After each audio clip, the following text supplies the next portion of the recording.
मैं आपका mentor AK Singh और आज हम सीटेट SST का जो भाग है उसे देखेंगे, यानी कि सीटेट पेपर 2 में SST का जो भाग है उसे देखेंगे और उसे कवर करेंगे।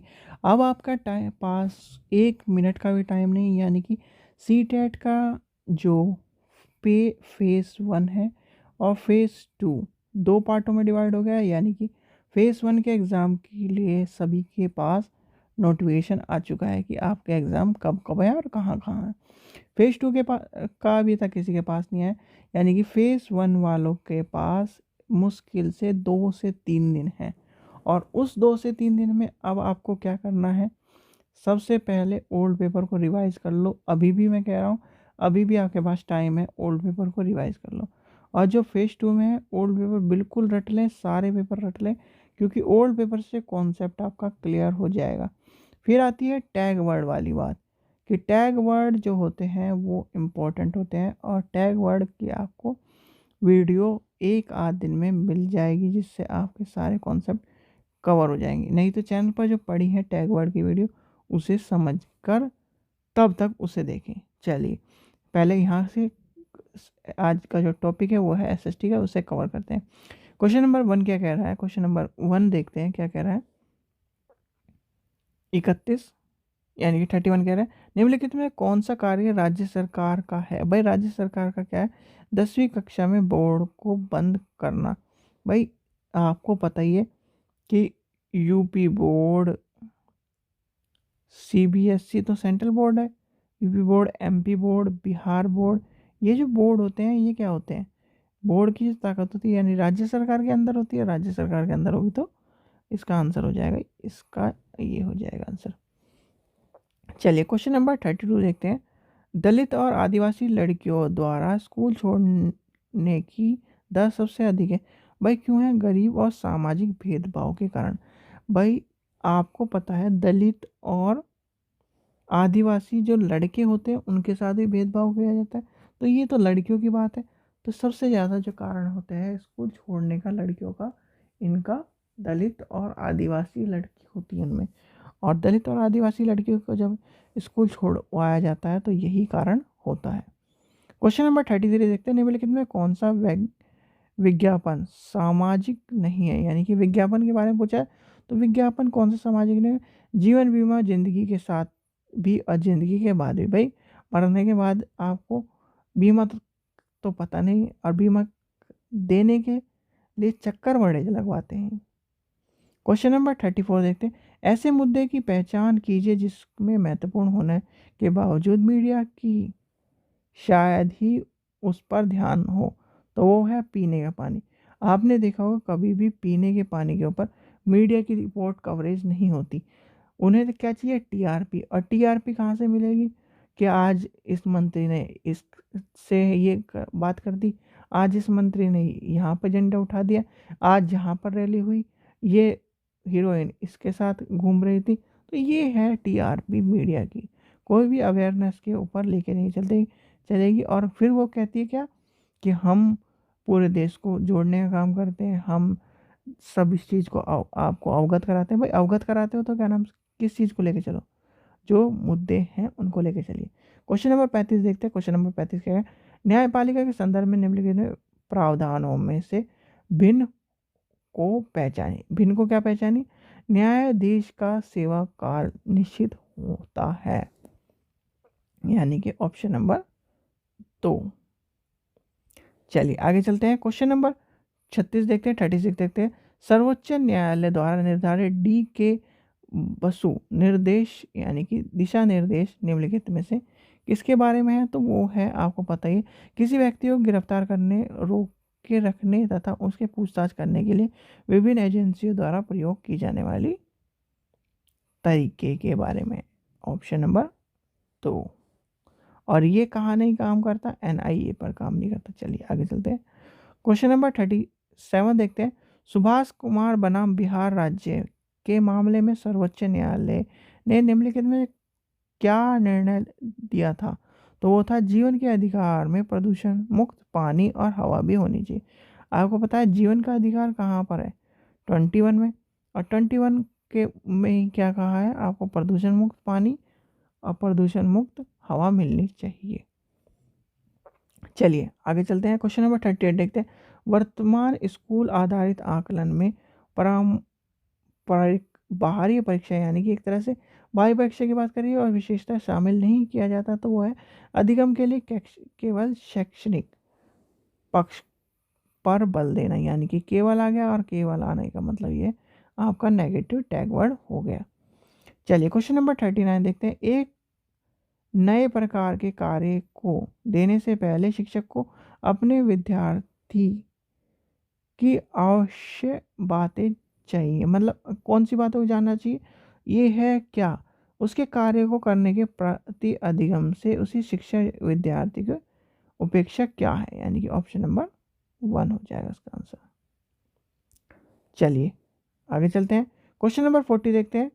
8वीं कक्षा के 4 बच्चों से व्यर्थ सामग्री से, यानी कि व्यर्थ सामग्री का रचनात्मक वस्तु बनाने के लिए, देखिए आपने देखा होगा कि पुराने सामान या पुरानी चीज़ों से सामान बनाए थे, वही बात ये कह रहा है, उस पर आधारित रचनात्मक कार्य बच्चे के लिए क्या है, तो ये होगा सीधे सीधे कौशल के पूर्ण तथा व्यर्थ सामग्री को उत्पन्न वस्तु से बनाने की, यानी रिसाइकिल की बात कर रहा है। तो ये चीज़ें आपको इस तरह से क्वेश्चन का पता होना चाहिए, तब आप वहाँ पर जाकर 90 नंबर खींच सकते हैं।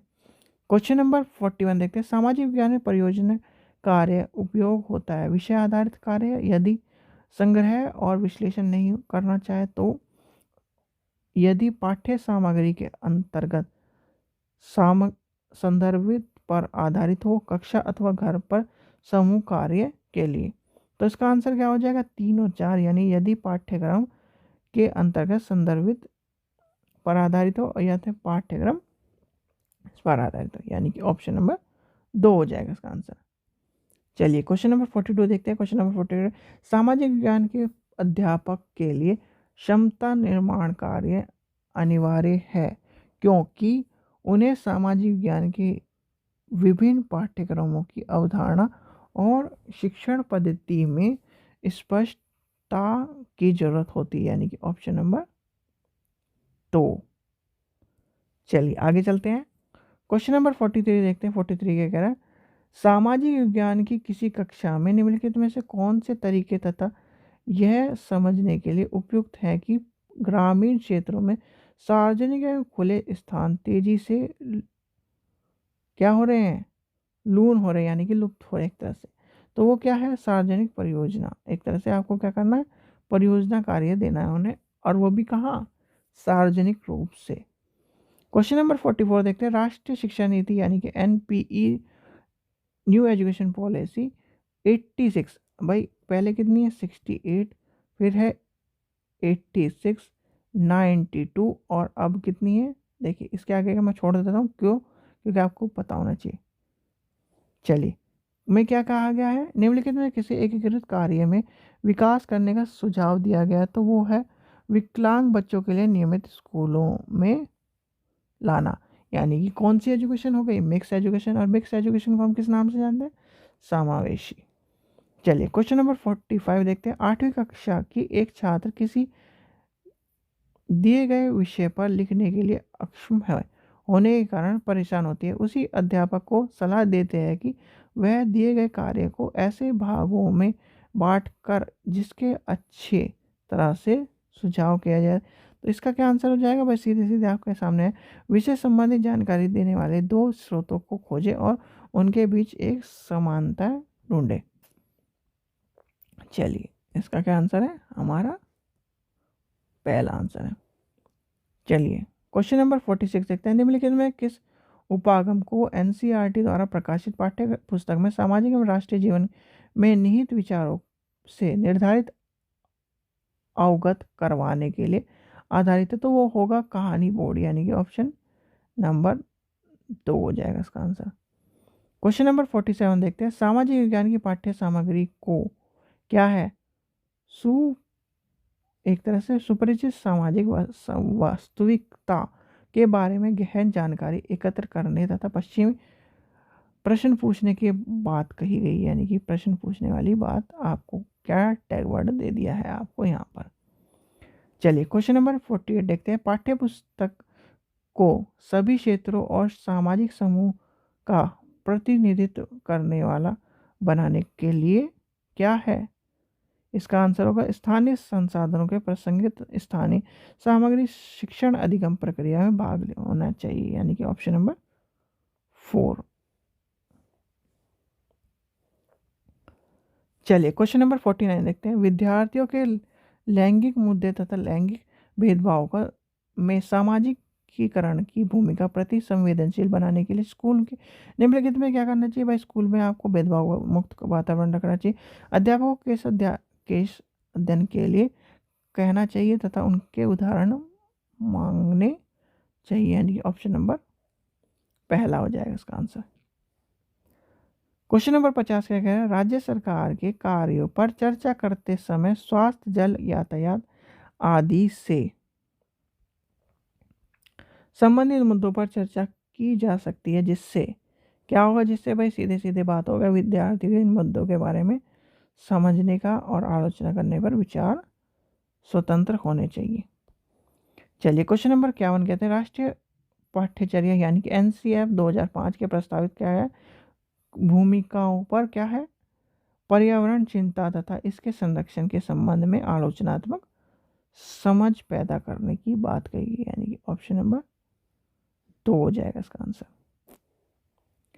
क्वेश्चन नंबर 52 देखते हैं क्या कह रहा है। सामाजिक विज्ञान की शिक्षण पद्धति और साधनों के बारे में राष्ट्रीय पाठ्यचर्या रूपरेखा 2005 के अनुसार सामाजिक विज्ञान के शिक्षण के लिए निम्नलिखित में से किसको अपनाना चाहिए? तो वो क्या है? वो है आपका ऐसे तरीके जो रचनात्मक हो, आलोचनात्मक हो और परिप्रेक्ष्य को बढ़ाते हो, यानी कि ऑप्शन नंबर पहला। चलिए आगे चलते हैं। आगे क्या करें?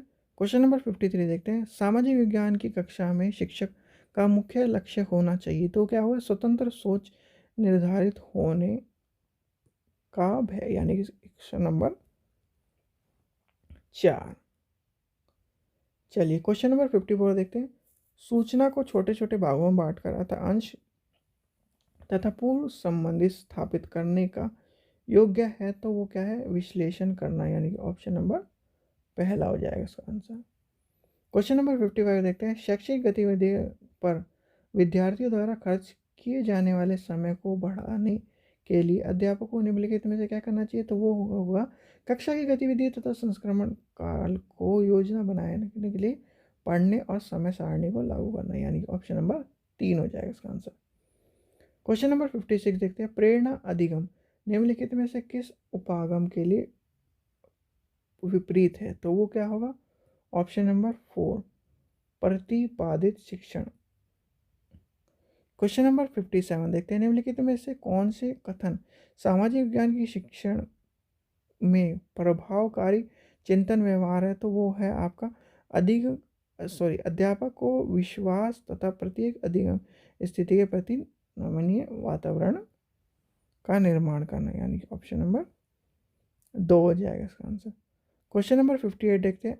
आंध्र प्रदेश में वंदे मातरम आंदोलन निम्नलिखित में किस नाम से जाना गया था? तो वो है स्वदेशी, यानी कि ऑप्शन नंबर 4 हो जाएगा। क्वेश्चन नंबर 59 देखते हैं। निम्नलिखित में से किस वसुधा से स्त्री और पुरुष के बीच सामाजिक अंतरों को आलोचना पर आधारित पुस्तक पुरुष स्त्री तुलना का लेखन किया गया? तो वो है ताराबाई संधे, यानी कि ऑप्शन नंबर पहला हो जाएगा इसका आंसर। क्वेश्चन नंबर 60 देखते हैं। 60वां क्वेश्चन क्या कह रहा है?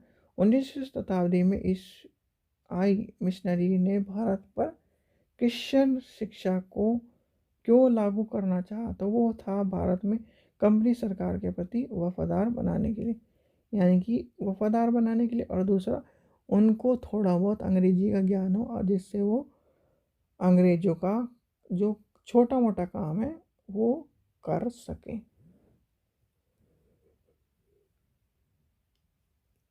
क्वेश्चन नंबर 61 देखते हैं। क्वेश्चन नंबर 61 क्या कह रहा है? 19वीं शताब्दी में यानी कि ब्रिटेन के उद्योगकारियों के साथ निम्नलिखित में से कौन सा परिवर्तन हुआ? तो वो क्या है, भारतीय ब्रिटिश औद्योगिक उत्पादन के लिए बड़ा बाजार से गया, यानी ऑप्शन नंबर पहला हो जाएगा इसका आंसर।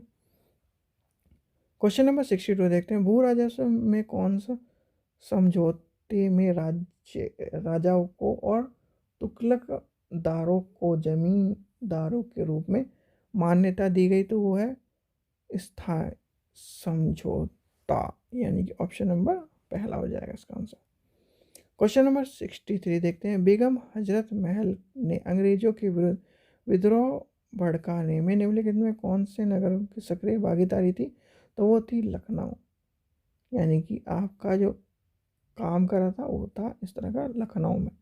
क्वेश्चन नंबर 64 देखते हैं, निम्नलिखित में किस अधिनियम के अंतर्गत भारतीय प्रशासन को ईस्ट इंडिया कंपनी के ब्रिटिश क्राउन में स्थानांतरित किया गया था? तो सीधे सीधे कब, 1857 में लड़ाई हुई और उससे अगले साल ही आधारित में यानी क्राउन के अंडर में ले लिया गया था।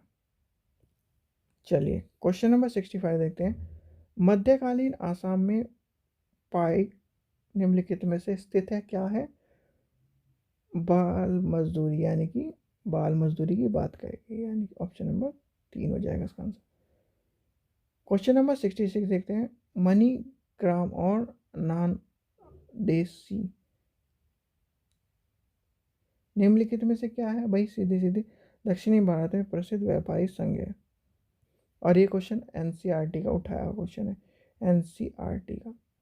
चलिए question number match the following देखते हैं, तो मैच द फॉलोइंग में भाई ये सीधे सीधे आपको स्थान के नाम दिए और ये है वर्तमान स्थान। तो ये मैच द फॉलोइंग है, चिरांद कहाँ है? बिहार में है। कोल्हान कहाँ है? ये है आपका उत्तर प्रदेश में। बुर्ज होम कहाँ है? कश्मीर में। और हालूर कहाँ है? हालूर है आंध्र प्रदेश में, यानी कि ऑप्शन नंबर 3 हो जाएगा इसका आंसर। चलिए आगे चलते हैं, क्वेश्चन नंबर 68 देखते हैं, ऋग्वेद में गंगा और यमुना नदी का डैश बार जिक्र हुआ है? तो वो है एक बार। क्वेश्चन इंपॉर्टेंट है, ये केवीएस से भी के लिए भी इंपॉर्टेंट है क्वेश्चन है, याद रखना। क्वेश्चन नंबर 69 क्या कह रहा है, निम्नलिखित में कौन सी विशेषता बौद्ध और जैन दोनों धर्म में है? तो वो क्या है, केवल वही सच्चे ज्ञान प्राप्त कर सकता है जो अपने ज्ञान को त्याग करे, यानी घर का त्याग कर रहा किसने? गौतम बुद्ध ने भी और महावीर जी ने भी घर का त्याग करा, तभी उन्हें ज्ञान की प्राप्ति हुई, इसलिए ये कहते हैं कि ज्ञान की प्राप्ति घर के त्याग से होगी। चलिए क्वेश्चन नंबर 70 देखते हैं, निम्नलिखित में किसने कहा था कि उच्च जातियों का उन्हीं भूमि पर कोई अधिकार नहीं है क्योंकि वास्तविक वह भूमि पर संबंधित देशज लोग से है? अथवा कथन क्या कह रहा है, निम्नलिखित जातियों में से ज्योतिबा फूले की बात करा। भाई ज्योतिबा फूले ने इस तरह के स्टेप बहुत सारे उठाए थे। चलिए क्वेश्चन नंबर 71 देखते हैं, शाहजहां द्वारा दीवाने आम बनाने के संदर्भ में निम्नलिखित कथन कौन सा सही है? तो वह प्रजा में संतोष, बेहतर और शासन की व्यवस्था लाने की बात कही गई, यानी कि ऑप्शन नंबर पहला हो जाएगा इसका आंसर। क्वेश्चन नंबर 72 देखते हैं, 72 का तुल तमिलनाडु में चिंगलपुर जिले में स्थित उत्तर रोमन उत्तरामेरूरी शिलालेख में निर्धारित नियम के कारण निम्नलिखित में कौन सी सभा के संदर्भ में नहीं बनता? तो वो है वे जिन्हें अपना हिसाब किताब नहीं दिया, यानी कि ऑप्शन नंबर 2। चलिए क्वेश्चन नंबर 73 देखते हैं, निम्नलिखित में कौन सा तथ्य भारत के उत्तर पर भागों में गांव और ग्रामीण भोजन के विषय में सत्य है? तो वो है क्या, राज्य के देखिए राज्य ने उसके कभी टैक्स एकत्र करने के लिए प्रयोग में नहीं लाया गया, ऑप्शन नंबर पहला। ये गलत है, यानी कि नेगेटिव आंसर है। चलिए क्वेश्चन नंबर देखिए सारा हिल गया। चलिए क्वेश्चन नंबर 74 देखते हैं, मृदा के कौन से गुण पर निर्धारित जनक यानी कि चट्टानें करती हैं? तो वो है रासायनिक गुण और परंपरागत या रस संरचना, यानी कि ऑप्शन नंबर 3 हो जाएगा इसका आंसर। क्वेश्चन नंबर 75 देखते हैं, धरातल के निकट पाए जाने वाले खनिजीय को साधारणतः खोद कर निकालने की प्रक्रिया को क्या कहते हैं? तो वो कहते हैं उत्खनन।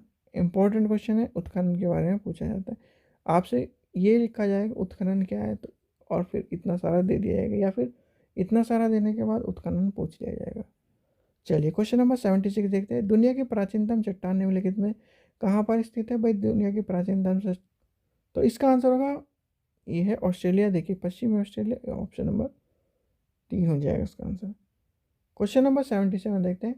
कच्चे माल को अधिक मूल्यवान उत्पादन के में बदलने वाली क्रिया को क्या कहा जाता है? तो वो कहा जाता है द्वितीय क्रिया। यानी कि पहले कच्चा माल है और कच्चे माल के में चेंज करने के बाद उसे एक प्रोडक्ट बनाएगा, तो वो है द्वितीय। ठीक है। Question number 78। औपचर्य और क्रो निम्नलिखित में से क्या है? तो वो है उत्तरी अमेरिका के कबीले। चलिए क्वेश्चन नंबर 79 देखते हैं। निम्नलिखित में कौन सा सरनाइज उद्योग का उदाहरण है? तो वो है सूचना प्रौद्योगिकी का उदाहरण, यानी कि ऑप्शन नंबर 3। चलिए क्वेश्चन नंबर 80 देखते हैं। निम्नलिखित में कौन सा क्षेत्र विश्व का फलोद्योग कहलाता है? तो वो है भूमध्य क्षेत्र, यानी कि ऑप्शन नंबर पहला हो जाएगा इसका आंसर। क्वेश्चन नंबर 81 देखते हैं। निम्नलिखित में कौन सा जहाजों के नौकाओं में सहायता करता है? तो वो है उच्च जवारी क्षेत्र, यानी ऑप्शन नंबर 3 आ जाएगा इसका आंसर। क्वेश्चन नंबर 82 देखते हैं। पृथ्वी द्वारा प्रसारित रेडियो तरंगिका वापसी पृथ्वी परत और परिवर्तित करता है, तो वो क्या जाता है तापमंडल, यानी तापमंडल इसका आंसर हो जाएगा। क्वेश्चन नंबर 83 देखते हैं। पर्यावरण के संतुलन बिगड़ जाता है यदि, पर्यावरण का संतुलन कब बिगड़ जाता है? जब उसमें जानवरों और इसकी तरह की चीज़ों को बेकार करा जाता है, यानी कि निर्वरीकरण, यानी कि भू अपरदन चलता रहता है, तो यानी कि ऑप्शन नंबर 2 हो जाएगा इसका आंसर। क्वेश्चन नंबर 84 देखते हैं। निम्नलिखित में कौन से विकल्प पोषण यानी दुर्ग जीव विकास का सिद्धांत नहीं है? तो वह प्राकृतिक संसाधनों का अधिकतम प्रयोग, यानी कि ऑप्शन नंबर 3 हो जाएगा इसका आंसर। क्वेश्चन नंबर 85 देखते हैं। दो शहर एन और एम ग्रीनविच के क्रम 15 पूर्व और 15, यानी 15 देखिए सीधे सीधे घंटों, इसको आप समझ लीजिए। अभी मैं आज की जो आपने एनसीईआरटी की वीडियो पढ़ी है उसमें भी मिल जाएगा, एनसीईआरटी की वीडियो इसके साथ है। क्लास 6 से लेके 10 तक की उसमें एनसीईआरटी कवर करी जा रही, और आप भी उसे पढ़ लीजिए जिससे आपका भी भला हो जाए। तो यहाँ पे आ जाएगा 15 डिग्री, यानी कि 1 घंटा इज इक्वल टू 15 डिग्री। और आपसे क्या पूछा है? 15 पूर्व और 15, तो ये हो गए 2 घंटे। 15 पूर्व और 15 पश्चिम, 15 और 15 क्या होगा? 30 हो गया, और 30 का मतलब क्या होगा? 2 घंटे। तो इसका आंसर होगा 2 घंटे। चलिए क्वेश्चन नंबर 86 देखते हैं। न्यूनतम वेतन अधिनियम क्या है? तो वह निश्चित करता है कि वेतन और निश्चित न्यूनतम काम नहीं होना चाहिए, यानी कि ऑप्शन नंबर 4। क्वेश्चन नंबर 87 देखते हैं। संविधान के किस अनुच्छेद के अंतर्गत स्पष्ट भाई 17 सीधे इंपॉर्टेंट है, 17 इंपॉर्टेंट है। और ये एक वर्ड आपको केवीएस, एनवीएस, DSSS और CBSE में खासकर SST वालों के लिए ध्यान रखना, पूछा गया क्वेश्चन है कई बार। क्वेश्चन नंबर 88 देखते हैं। भारत में असमानता का मुख्य कारण क्या है? वो है गरीबी। गरीबी ही है असमानता का। गरीबी के बाद क्या आता है? जब गरीबी के बाद आएगा लिंग, और लिंग के नहीं, देखिए गरीबी के बाद आएगा जाति, और जाति के बाद आएगा लिंग, और फिर आएगा धर्म। सैद्धांतिकता उपचार का अधिकार, सैद्धांतिक उपचार का अधिकार क्या है भाई? सीधे है नागरिकों के मौलिक अधिकार की रक्षा करता है, यानी कि ऑप्शन नंबर 3 हो जाएगा इसका आंसर। क्वेश्चन नंबर 90 देखते हैं। हिंदू उत्तराधिकार यानी कि संशोधन अधिनियम 2005 के अनुसार निम्नलिखित में कौन से क्या सत्य है? तो वो है पुरुष, यानी कि पुत्रों पौत्र, सॉरी देखिए एक तरह से जो नानी देती वाली बात है वो हो जाएगी। पौत्र पुत्रियों और उनकी माताओं द्वारा पारिवारिक संपत्ति में बराबर का हिस्सा होता है। जैसे कि आपकी मम्मी है, उनके भी हक है किसमें? उनके पिता की जायदाद में, यानी कि दादा की जायदाद में तो हक है ही, उनके नाना यानी कि आपकी मम्मी का दोनों तरफ हक माना जाता है, यानी कि पुत्रों और पुत्रियों को, पौत्र और पौत्री, यानी कि जो चाइल्ड है और उसके पुत्री। ठीक है, ध्यान रखना। चलो, ये जो कॉन्सेप्ट है आपको समझ में आ गया होगा। और SST जो है, आपको CBSE की जो बुक मिल रही है उसमें से कॉन्सेप्ट समझिए, जिससे आपका ये जो सीटेट है वो क्लियर हो जाए। और सीटेट क्लियर होने के लिए आपको पढ़ने पड़ेंगे ओल्ड पेपर। अभी भी टाइम है, 1 दिन 2 दिन में आप 15-16 पेपर ही तो है, कवर कर जाओगे। अभी भी आप ओल्ड पेपर को पढ़ लीजिए, कॉन्सेप्ट क्लियर कर लीजिए। ओल्ड पेपर के बिना कुछ नहीं है, कुछ नहीं है। और ओल्ड पेपर से आपके कॉन्सेप्ट ज़्यादा क्लियर होंगे। ठीक है बच्चों, आशा करता हूँ आपको वीडियो पसंद आई होगी। वीडियो पसंद आई तो लाइक करें, चैनल को सब्सक्राइब करें और ज़्यादा से ज़्यादा अपने फ्रेंडों को इस वीडियो को भेजें। आप वीडियो देखते हैं, चैनल को सब्सक्राइब नहीं करते, प्लीज़ चैनल को सब्सक्राइब करें, जिससे आपको भी अच्छी वीडियो मिले और हमें मोटिवेशन मिले। Thank you.